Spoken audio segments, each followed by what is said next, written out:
ओम शांति। यूँ तो कलयुग में हर मनुष्य का जीवन ही संघर्ष से भरा हुआ है। एक युद्ध क्षेत्र की तरह ताउम्र इंसान अनेक प्रकार की परिस्थितियों से, विघ्नों से मुकाबला करता रहता है। लेकिन जब हम बाबा को याद करते हैं तो उस याद से आत्मा अपने अंतर छिपे हुए माया के विभिन्न रूपों को पहचान लेती है। फिर अंदर के साथ युद्ध होती है, क्योंकि ईश्वरीय गुण भी अंदर ही धारण करने हैं और आसुरी गुण भी अंदर ही बैठे हुए हैं। तो जब ईश्वरीय गुण हम समाहित करते हैं तो भीतर छिपे हुए आसुरी गुण उजागर होते हैं।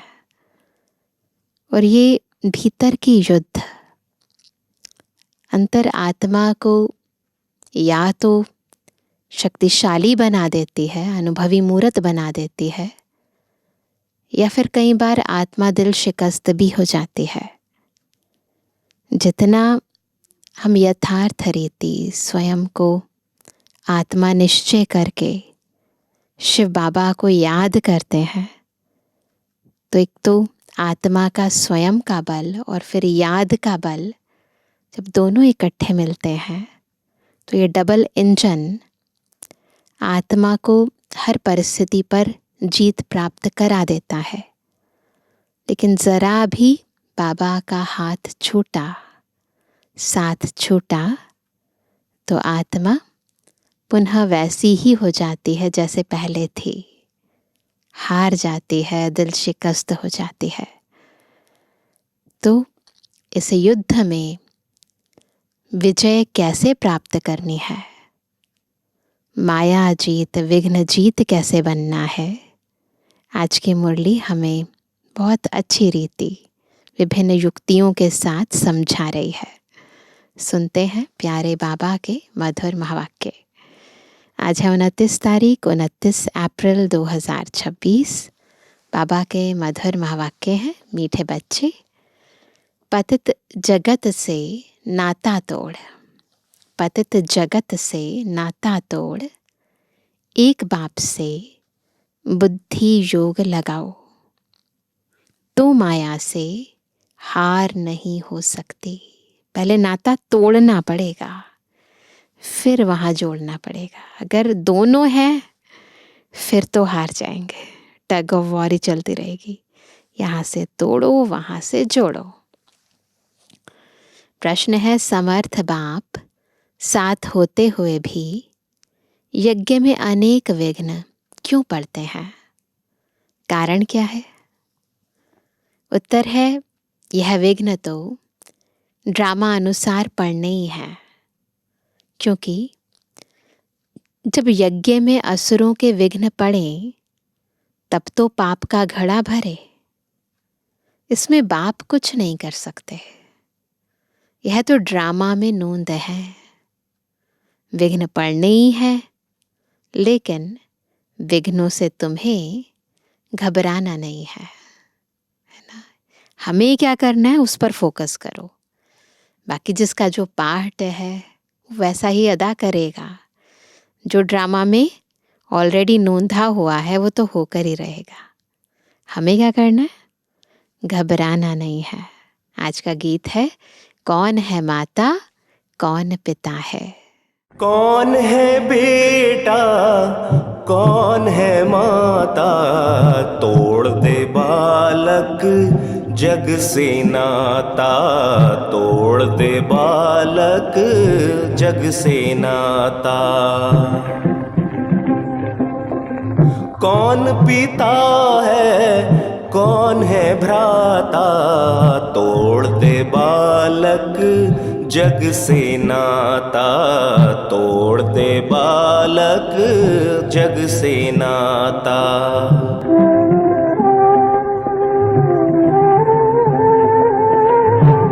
ओम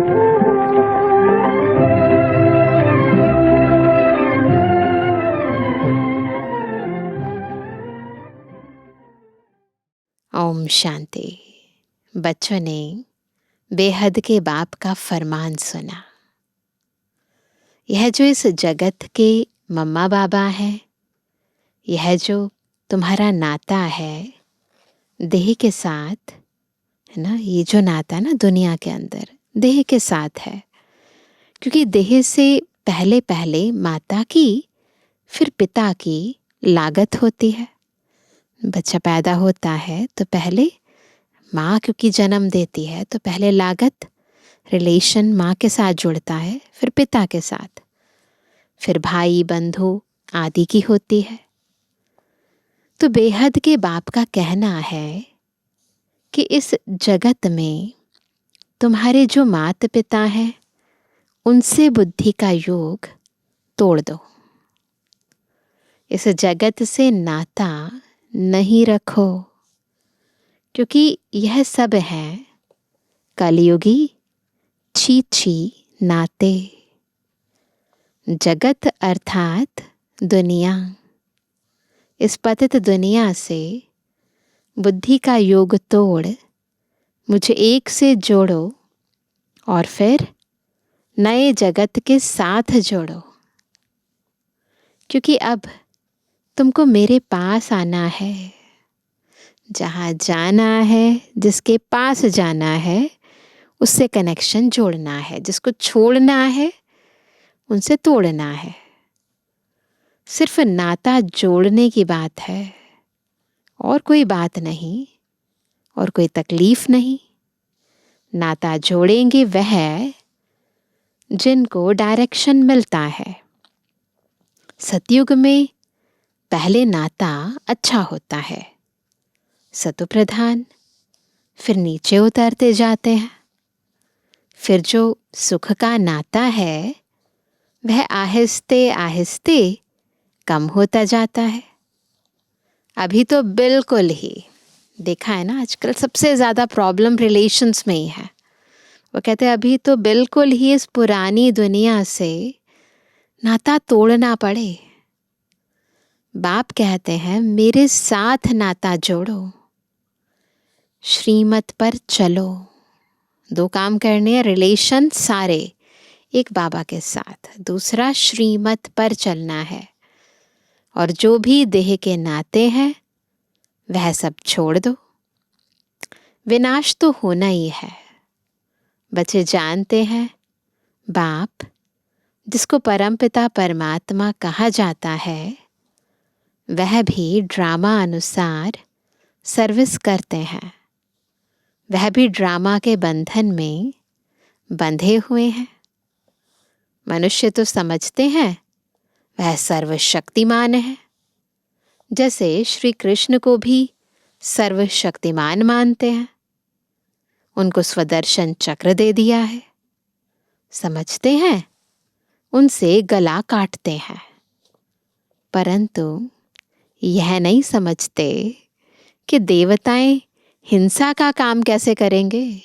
वो तो डबल अहिंसक है ना, वह तो कर नहीं सकते। देवताओं के लिए तो कहा जाता है अहिंसा परमो धर्म था, है ना। कहते हैं ना उनकी महिमा में अहिंसा परमो धर्म। उन्होंने हिंसा कहाँ से आई? जिसको जो आया वह बैठकर लिख दिया है। कितनी धर्म की ग्लानि की है, इसे कहते हैं धर्म की ग्लानि। बाप कहते हैं इन शास्त्रों में सच तो बिल्कुल आटे में नमक मिसल है। कितना है? नाम मात्र। यह भी लिखा हुआ है कि रुद्र ज्ञान यज्ञ रचा था, उसमें असुर विघ्न डालते थे, अबलाओं पर अत्याचार होते थे। वह तो ठीक लिखा हुआ है। अभी तुम समझते हो शास्त्रों में सच क्या है, झूठ क्या है। भगवान खुद कहते हैं इस रुद्र ज्ञान यज्ञ में विघ्न पड़ेंगे जरूर। ड्रामा में नोंद है। ऐसे नहीं कि परमात्मा साथ है तो विघ्नों को हटा देंगे, नहीं, विघ्न तो पड़ेंगे। इसमें बाप क्या करेंगे? ड्रामा में होने का ही है, ऑलरेडी फिक्स्ड है। यह सब विघ्न डालें तब तो पाप का घड़ा भरे ना। शास्त्रों में कहानियां बनाई है ना उसी पर। वह कहते हैं विघ्न डालेंगे, इनका पाप का घड़ा भरेगा, तभी तो विनाश होगा। बाप समझाते हैं ड्रामा में जो नोंद है वही होना है। असुरों के विघ्न जरूर पड़ेंगे। अपनी राजधानी जो स्थापन हो रही है, आधा कल्प माया के राज्य में मनुष्य कितना तम प्रधान बुद्धि भ्रष्टाचारी बन जाते हैं, फिर उनको श्रेष्ठाचारी बनाना बाप का काम है ना। आधा कल्प लगता है भ्रष्टाचारी बनने में, फिर 1 सेकंड में बाप श्रेष्ठाचारी बनाते हैं। निश्चय होने में देरी थोड़ी लगती है। ऐसे बहुत अच्छे बच्चे हैं जिन्हों को निश्चय होता है, झट प्रतिज्ञा करते हैं। परंतु माया भी तो पहलवान है ना। निश्चय होता है, प्रतिज्ञा करते हैं, लेकिन ऑपोजिशन तो है ना। कुछ ना कुछ मनसा में तूफान लाती है। सूक्ष्म रीति आती है वो भी। पुरुषार्थ कर कर्मणा में नहीं आना है। साकार में बाबा ने कहा था, लेकिन अव्यक्त बाप दादा ने तो बहुत स्ट्रिक्टली कह रखा है ना। मनसा के संकल्प में भी नहीं, स्वप्न में भी नहीं। कर्म तो बहुत दूर की बात है। सब पुरुषार्थ कर रहे हैं, कर्मातीत अवस्था तो हो ही नहीं है। कुछ ना कुछ कर्मेंद्रियों से हो जाता है। कर्मातीत अवस्था तक पहुंचने में बीच में विघ्न जरूर पड़ेंगे। बाप ने समझाया है, पुरुषार्थ करते करते अंत में जाकर कर्मातीत अवस्था होती है। फिर तो इस शरीर को रहना नहीं है ना। ऐसी स्थिति जब हो जाए फिर आत्मा शरीर छोड़ देगी, इसलिए टाइम लगता है। विघ्न कुछ ना कुछ पड़ते हैं। कहाँ माया हरा भी देती है। बॉक्सिंग है ना। चाहते हैं बाबा की याद में रहे, परंतु रह नहीं सकते। थोड़ा बहुत टाइम जो पड़ा हुआ है, धीरे धीरे वह अवस्था धारण करनी है। कोई जन्मते ही राजा तो नहीं होता है, पुरुषार्थ करना पड़ता है ना। छोटा बच्चा धीरे धीरे बड़ा होगा ना, इसमें भी टाइम लगता है। अब तो बाकी थोड़ा समय रहा है। सारा मदार पुरुषार्थ पर है ना। सारा मदार किसके ऊपर है? पुरुषार्थ के ऊपर है ना। जितना जितना हम पुरुषार्थ तीव्र गति से करते जाते हैं, उतना स्थिति ऊंची होती जाती है। तो पुरुषार्थ के ऊपर है, अटेंशन देना है। हम कैसे भी करके बाप से वर्षा लेंगे जरूर। माया का सामना जरूर करेंगे, इसलिए प्रतिज्ञा करते हैं। माया भी कम नहीं है, हल्के से हल्के रूप में भी आती है। रुस्तम के सामने अच्छा जोर मारती है, बहुत सारे रूपों में आती है ना। यह बातें कोई शास्त्रों में नहीं है।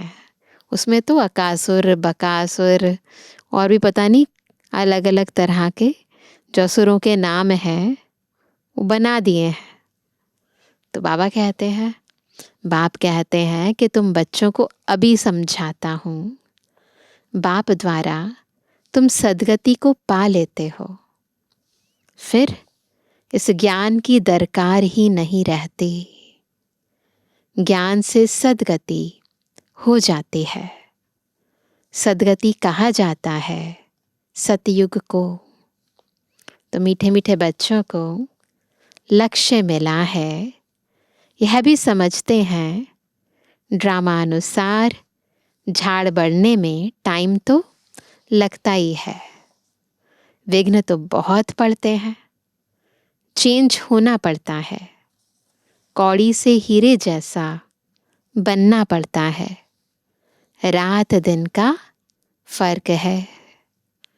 देवताओं के मंदिर अभी तक भी बनाते रहते हैं, तुम ब्राह्मण अभी मंदिर नहीं बनाएंगे, क्योंकि वह है भक्ति मार्ग। अभी तो साक्षात्कार कराना है, फिर साक्षात रूप में आना है ना। अब तो यादगारें नहीं बनानी है ना, बाबा ने कहा कि अब तो याद करना है। तो बाबा कहते हैं तुम ब्राह्मण अभी मंदिर नहीं बनाएंगे, क्योंकि वह है भक्ति मार्ग। दुनिया को यह पता ही नहीं कि अब भक्ति मार्ग खत्म हो, ज्ञान मार्ग जिंदाबाद होना है। यह सिर्फ तुम बच्चों को मालूम है। मनुष्य तो समझते हैं कलयुग अभी बच्चा है, उन्हों का सारा मदार है शास्त्रों पर। तुम बच्चों को तो बाप बैठ सभी वेदों शास्त्रों का राज समझाते हैं। बाप कहते हैं अभी तक तुम जो पढ़े हो वह सब भूल जाओ, उनसे कोई की सद्गति होती नहीं। भल करके अल्पकाल का सुख मिलता आया है, सदा सुख ही सुख मिले ऐसे हो नहीं सकता। यह है क्षण भंगुर सुख। मनुष्य दुख में रहते हैं, मनुष्य यह नहीं जानते कि सतयुग में दुख का नाम निशान नहीं होता है। वो तो दिखा देते हैं ना कि सतयुग में भी दुख होता है, रावण है, कंस है, जरासंधी है, तो वो कहते ऐसे होता नहीं है। उन्होंने वहाँ के लिए भी ऐसी बातें बता दी हैं। वहाँ कृष्णपुरी में कंस था, यह था, श्री कृष्ण ने जेल में जन्म लिया, बहुत बातें लिख दी हैं। अब श्री कृष्ण स्वर्ग का पहला नंबर प्रिंस, उसने क्या पाप किया? यह है दंत कथाएं। सो भी तुम अभी समझते हो, पहले तो नहीं समझते थे ना, रियली समझते थे। जबकि बाप ने सच बताया है, बाप ही आकर सचखंड स्थापन करते हैं। पहले सच बताते हैं, हमें सत्य स्वरूप में टिकाते हैं, फिर इस स्थिति से सचखंड की स्थापना हो जाती है। सचखंड में कितना सुख था, झूठ खंड में कितना दुख है, यह सब भूल गए हैं। तुम जानते हो हम श्रीमत पर सचखंड स्थापन करके उसके मालिक बनेंगे। बाप समझाते हैं ऐसे ऐसे श्रीमत पर चलने से तुम ऊंच पद पा सकेंगे। बच्चे यह जानते हैं हमको यह पढ़ाई पढ़कर सूर्यवंशी महाराजा महारानी बनना है। दिल भी सबकी होती है ऊंच पद पाने की, सबका पुरुषार्थ चलता है। अच्छे पक्के भक्त जो होते हैं वह चित्र साथ में रखते हैं, तो घड़ी घड़ी उनकी याद रहेगी, है ना। ब्रह्मा बाबा भी रखते थे ना, बाबा भी कहते हैं त्रिमूर्ति का चित्र साथ में रख दो तो घड़ी घड़ी याद आएगी। इसलिए बाबा ने देखो बैजेस बनाए हैं, इस पर त्रिमूर्ति भी है, लक्ष्मी नारायण भी है। तो बाबा कहते हैं बाप को याद करने से हम सूर्यवंशी घराने में आ जाएंगे। कमरे में त्रिमूर्ति का चित्र लगा हुआ होगा तो घड़ी घड़ी नजर सामने पड़ेगी, चित्र से चरित्र बदलता है। तो बाबा कहते हैं बाबा द्वारा हम इस सूर्यवंशी घराने में जाएंगे। सवेरे उठते ही नजर उस पर जाएगी। बाबा तरीका बता रहे हैं ना, यह भी एक पुरुषार्थ है। बाबा राय देते हैं, अच्छे अच्छे भगत बहुत पुरुषार्थ करते हैं, है ना, ताकि याद सदा बनी रहे। आंख खोलने से ही श्री कृष्ण याद आ जाए, उसके लिए क्या करते हैं, सामने ही चित्र रखते हैं ताकि आंख खुले तो उठते ही सबसे पहले अपने प्रभु के दर्शन करें, ताकि दिन अच्छा जाए। तो बाबा कहते हैं अच्छे अच्छे भगत बहुत पुरुषार्थ करते हैं, आंख खोलने से ही श्री कृष्ण याद आ जाए, इसलिए चित्र सामने रख देते हैं। तुम्हारे लिए तो और ही सहज है, हमारे लिए तो और भी सहज है। अगर सहज याद नहीं आती, माया हैरान करती है, तो यह चित्र मदद करेंगे। शिव बाबा हमको ब्रह्मा द्वारा विष्णुपुरी का मालिक बनाते हैं, है ना। त्रिमूर्ति के चित्र को सामने रख दो, हम बाबा से विश्व का मालिक बन रहे हैं। इस सिमरण में रहने से भी मदद बहुत मिलेगी। क्या करना है याद, मैं बनने वाला हूँ, ये है ना, तो ये मेरा लक्ष्य है, ऐसा मुझे बनना है, यहाँ मुझे जाना है। तो बार बार चित्र को देखते देखते स्मृति बनी रहेगी। तो वो कहते हैं इस सिमरण में रहने से भी मदद बहुत मिलेगी। जो बच्चे समझते हैं, याद घड़ी घड़ी भूल जाती है, तो बाबा राय देते हैं चित्र सामने रख दो, तो बाप भी और वर्षा भी याद आएगा। तो पहले केवल चित्र होते थे, सामने रख देते थे, आजकल तो वॉलपेपर पे बाबा होता है, डीपी पर भी बाबा होता है, तो बार बार बुद्धि जाएगी। परंतु ब्रह्मा को याद नहीं करना है, याद शिव बाबा को करना है। सगाई करते हैं तो दलाल थोड़ी याद आता है। तुम बाबा को अच्छी रीति याद करो तो बाबा भी तुमको याद करेगा। याद से याद मिलती है। अभी माशूक के ऑक्यूपेशन का तुमको पता है। शिव के कितने ढेर भगत हैं, शिव शिव कहते रहते हैं, परंतु वह रॉन्ग है। शिव काशी विश्वनाथ फिर गंगा कह देते हैं। पानी के किनारे जाकर बैठते हैं, यह समझते नहीं कि ज्ञान का सागर बाप है। बनारस में बहुत फॉरेनर्स आदि जाते हैं देखने, है ना, बड़े बड़े घाट हैं, फिर भी सभी के बाप का मंदिर तो खींचता है। विश्वनाथ टेम्पल सबको अट्रैक्ट करता है, सभी लोग वहाँ जाते हैं, सब उनके पास जाते हैं। मंदिर तो किसके पास जाएगा नहीं, मंदिर के देवताएं खींचते हैं, शिव बाबा भी खींचते हैं, पवित्र है ना, तो खींचते हैं।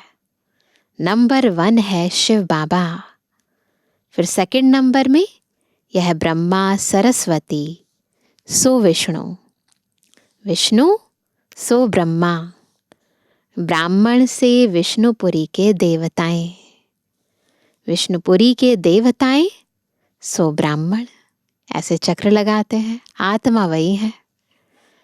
अब तुम्हारा धंधा यह रहा, हम सो देवता बन रहे हैं तो औरों को भी रास्ता बताना है, उन्हें भी बनाना है ना।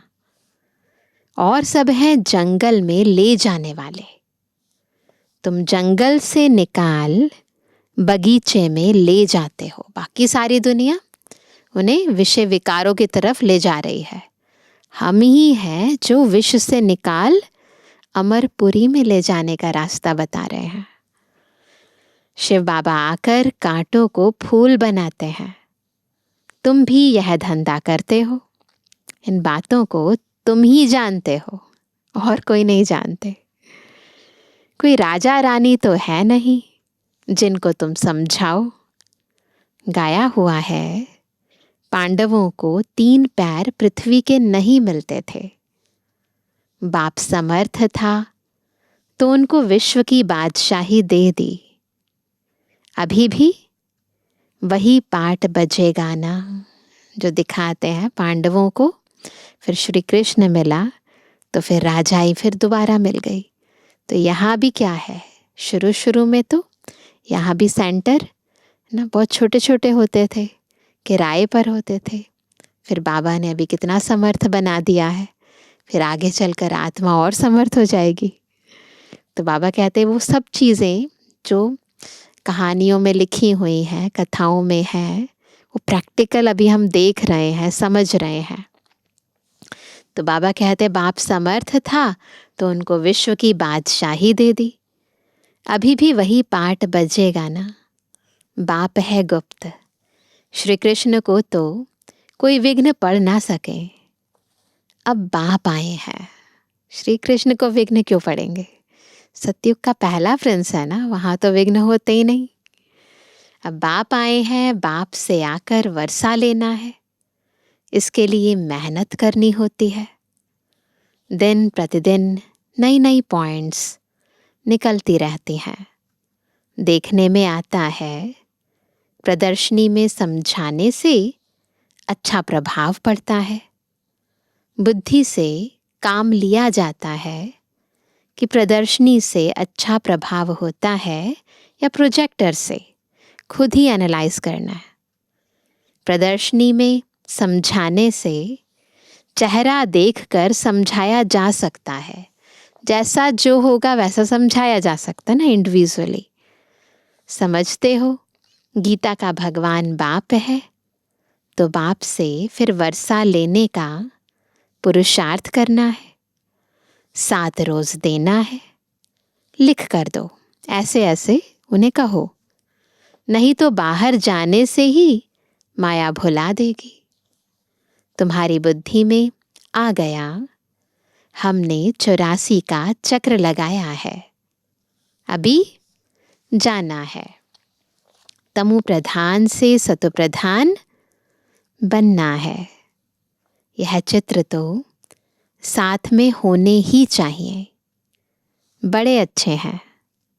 बिरला आदि भी यह नहीं जानते कि इन लक्ष्मी नारायण ने यह राज्य भाग्य कब और कैसे लिया, है ना। बिरला मंदिर बनाते हैं ना, है तो लक्ष्मी नारायण का टेम्पल, परंतु बाबा कहते जो बना रहे हैं मंदिर वो भी नहीं जानते हैं।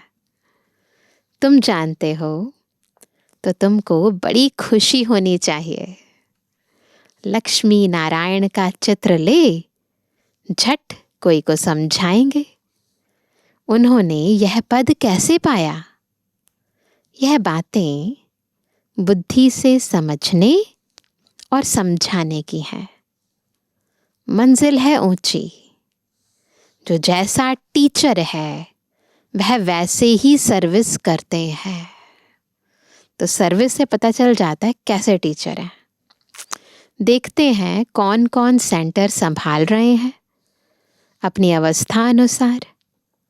नशा तो सबको है, परंतु विवेक कहता है समझाने वाला जितना होशियार होगा उतना सर्विस अच्छी होगी।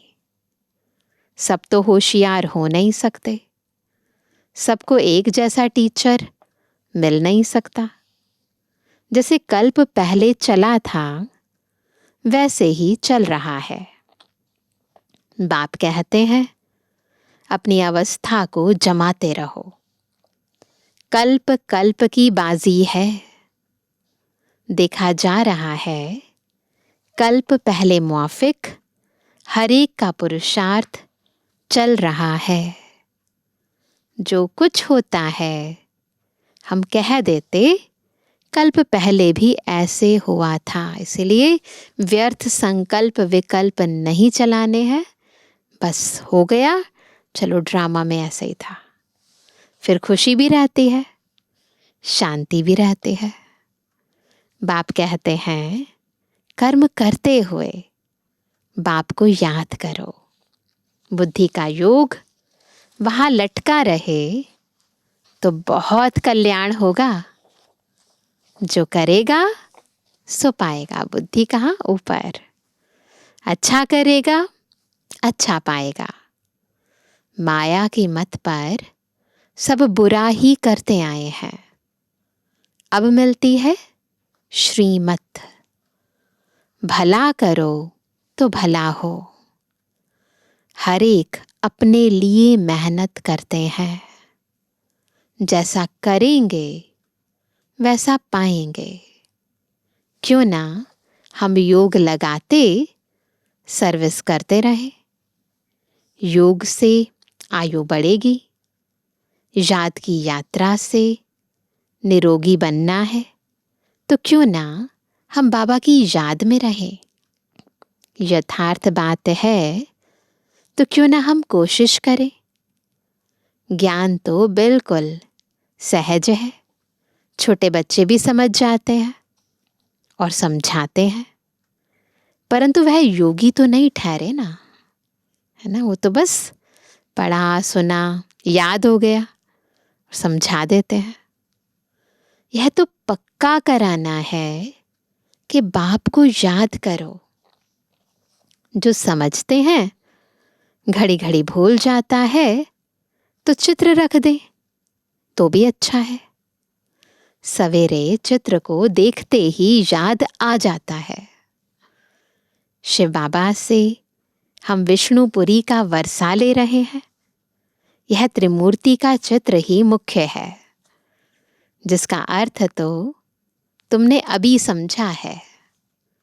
दुनिया में ऐसे त्रिमूर्ति का चित्र और कोई के पास है नहीं। यह तो बिल्कुल सहज है। हम लिखें व ना लिखें, यह तो सभी जानते हैं। ब्रह्मा द्वारा स्थापना, विष्णु द्वारा पालना। अच्छा मीठे मीठे के जन्मवानी बच्चों पितृवानी बाप दादा का दिल जान सको प्रेम से नंबरवार पुरुषार्थ अनुसार याद कर। रूहानी बच्चों की रूहानी बाप दादा को गुड मॉर्निंग, नमस्ते नमस्ते नमस्ते। धारणा के लिए मुख्य सार। पहला, माया की बॉक्सिंग में कभी भी हार ना हो, इसका ध्यान रखना है। कल्प पहले की स्मृति से अपनी अवस्था को जमाना है। खुशी और शांति में रहना है। दूसरा, अपना भला करने के लिए श्रीमत पर चलना है। इस पुरानी दुनिया से नाता तोड़ देना है। माया के तूफान से बचने के लिए चित्रों को सामने रख बाप और वर्षे को याद करना है। वरदान है, मनन द्वारा बाप की प्रॉपर्टी को अपनी प्रॉपर्टी बनाने वाले दिव्य बुद्धिवान भव। कैसे बनेंगे दिव्य बुद्धिवान? जब मनन द्वारा बाप की प्रॉपर्टी को अपनी प्रॉपर्टी बना लेंगे। बाप द्वारा जो भी खजाना मिलता है उसे मनन करो, तो अंदर समाता जाएगा। प्रॉपर्टी तो सबको एक जैसी मिली हुई है, लेकिन जो मनन करके उसे अपना बनाते हैं उन्हें उसका नशा और खुशी रहती है। कहते हैं ना, अपनी घोट तो नशा चढ़े। तो जब मनन करते हैं, मंथन करते हैं, घोटते हैं तो नशा चढ़ता है, खुशी होती है। इसलिए कहा जाता है, अपनी घोट तो नशा चढ़े। जो मनन की मस्ती में सदा मस्त रहते हैं उन्हें दुनिया की कोई भी चीज उलझन आकर्षित नहीं कर सकती, क्योंकि बिजी है ना। तो दुनियावी बातें तो तुच्छ लगती हैं। उन्हें दिव्य बुद्धि का वरदान स्वतः मिल जाता है। स्लोगन है, मन की उलझन को समाप्त करने के लिए निर्णय शक्ति को बढ़ाओ। उसके लिए क्या होनी चाहिए? बुद्धि बहुत स्वच्छ होनी चाहिए, पवित्र होनी चाहिए।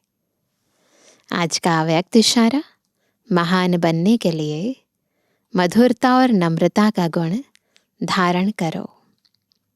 ऐसे नहीं समझो कि हम तो सदैव झुकते ही रहते हैं, लेकिन हमारा कोई मान नहीं। जो झुकते नहीं वह झूठ बोलते हैं, उनका ईमान है? नहीं, यह अल्पकाल का है। लेकिन आप दूरांदेशी बुद्धि रखो। यहाँ जितनों के आगे झुकेंगे, अर्थात नम्रता के गुण को धारण करेंगे, तो सारा कल्प ही सर्वात्माएं आगे आगे नमन करेंगी, है ना।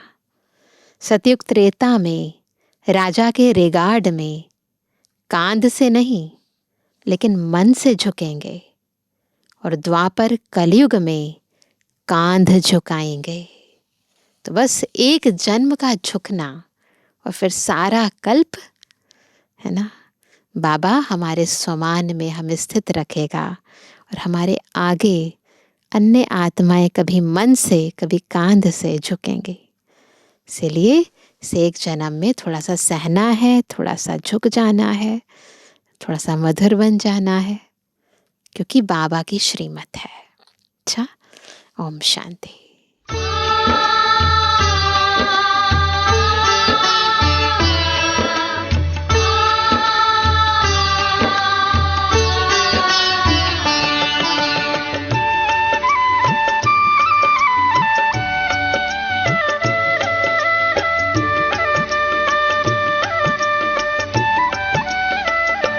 प्यारे बाबा तुम्हारा यही कहना है, पहने रहना गुणों का यूं ही गहना है।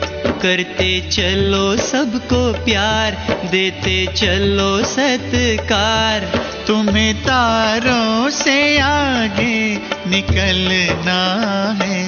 प्यारे बाबा तुम्हारा यही कहना है, प्यारे बाबा तुम्हारा यही कहना है।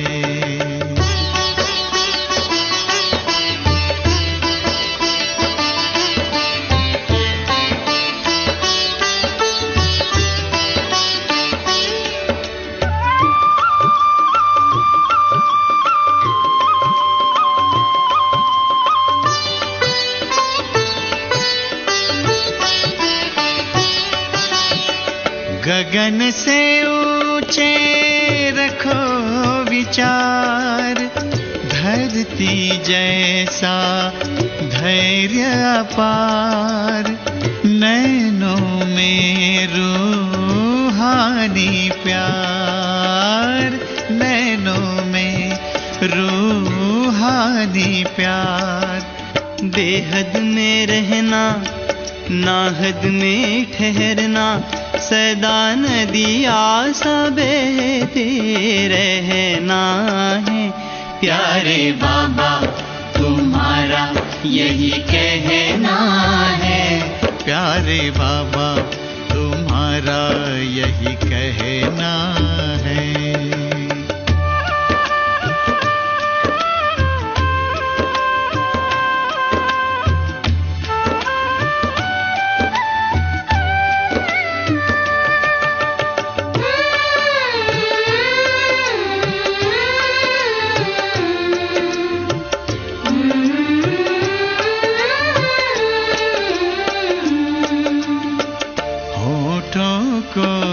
मुस्कान मिले जैसे हो गुलिस्तान खिले, होठों को मुस्कान मिले, जग को जीवन दान मिले।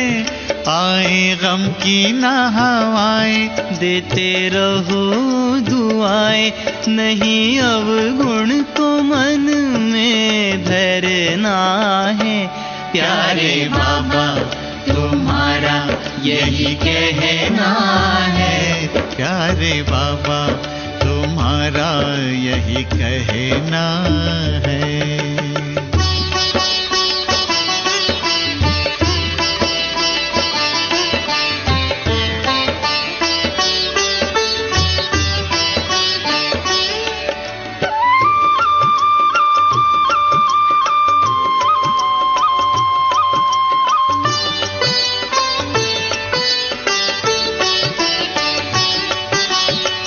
कथनी करनी एक बने, कर्म तुम्हारे नेक बने, देख के और अनेक बने, देख के और अनेक बने। तुमको योगी बन के रहना, पावन पावन ऐसे बनना, जैसे निर्मल सा झरता झरना है। प्यारे बाबा तुम्हारा यही कहना है, पहने रहना गुणों का यूं ही गहना है। करते चलो सबको प्यार, देते चलो सत्कार, तुम्हें तारों से आगे निकलना है।